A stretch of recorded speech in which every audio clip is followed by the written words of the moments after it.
কে step 11-এ আমি ব্যাখ্যা করব আজকে যে আমরা এর আগে বেশ কতগুলো স্টেপে মানে ফ্রম 1 to 10 এই স্টেপগুলোতে আমরা শিখেছি যে উচ্চারণগুলো কিভাবে হয় এবং ভাওয়েল ও কনসোনেন্টের লেটারগুলো কোন লেটারটা কখন উচ্চারণ হয় না সেটা আমরা অলরেডি দেখেছি। আজকে আমি 11 নম্বর স্টেপটা ব্যাখ্যা করব। 11 নম্বর স্টেপে আমরা এমন কতগুলো শব্দের মুখোমুখি হই যারা আমরা ইংরেজি পড়ি বা ইংরেজি শিখতে চাই, ঠিক আছে, তারা অবশ্যই কিন্তু এটা নোটিস করে যে কিছু ওয়ার্ড আছে যে ওয়ার্ডগুলোর পরে কিন্তু এর পরে এন আসে, তাই তখন একটা উচ্চারণ আমাদের একটা ক্রিটিক্যাল হয়ে দাঁড়ায় যে উচ্চারণটা অ্যাকচুয়ালি কী হবে।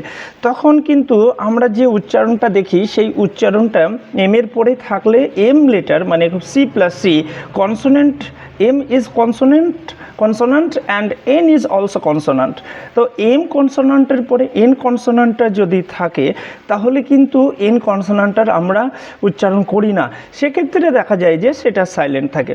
তো আমি এখানে কয়েকটা এক্সাম্পল দিয়েছি, খুব সরল ভাষায় আমরা দেখব যে এখানে লেখা আছে যে M plus N will be silent after M, অর্থাৎ কি দেখা যাবে যে এমটার পরে যদি এন থাকে তাহলে এনটা অবশ্যই সাইলেন্ট থাকবে।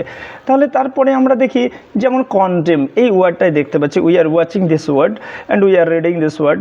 এম দুটোকে এটাকে বিশেষ করে লাল করে দেখানো হয়েছে, অর্থাৎ কি, এবং আন্ডারলাইন করা হয়েছে, এম এর পরে এন আছে, এক্ষেত্রে কিন্তু এন উচ্চারণ করা যাবে না সিস্টেম অনুযায়ী। তো উচ্চারণটা হবে কি কন্ডেম হবে, কন্ডেম নয়, এরকম নয়। সো কোলাম হবে, এখানে কিন্তু এনের উচ্চারণ আসছে না। এইভাবে কতগুলো উচ্চারণ এখন আমরা নিজেরাই কিছু উচ্চারণ করব, অর্থাৎ প্র্যাকটিস করে নেব। তাহলে এখানে আমরা দেখলাম কি এই যে উচ্চারণগুলো আছে দেখতে পাচ্ছি কন্টেম, হিম, তারপরে হচ্ছে নেম, তারপরে limb, autumn, damn, solemn, etc. Thank you very much for watching my channel. পরবর্তী স্টেপে আবার একটা নতুন সিস্টেম নিয়ে আসছি, এরপরে আবার দেখা হবে সমস্ত সিস্টেম নিয়ে একদিন আলোচনায় লং ভিডিওতে। অবশ্যই আমার ভিডিওগুলো বেশি বেশি করে ফলো করুন, সাবস্ক্রাইব করুন এবং আরও বেশি বেশি করে শেয়ার করুন এটাকে। আর thank you very much for watching my channels. আগামীতে আমি আরও অনেক ইংলিশ নিয়ে আসবো, ছোট থেকে শুরু করেছি, আস্তে আস্তে আমরা সেন্টেন্স ক্লজ থেকে শুরু করে বিভিন্ন যে স্পিকিং এবং লেখার যে ক্ষমতা বিভিন্ন প্যাটার্নের কম্পিটিটিভ এক্সাম থেকে শুরু করে ইত্যাদি। Thank you very much for watching my channel.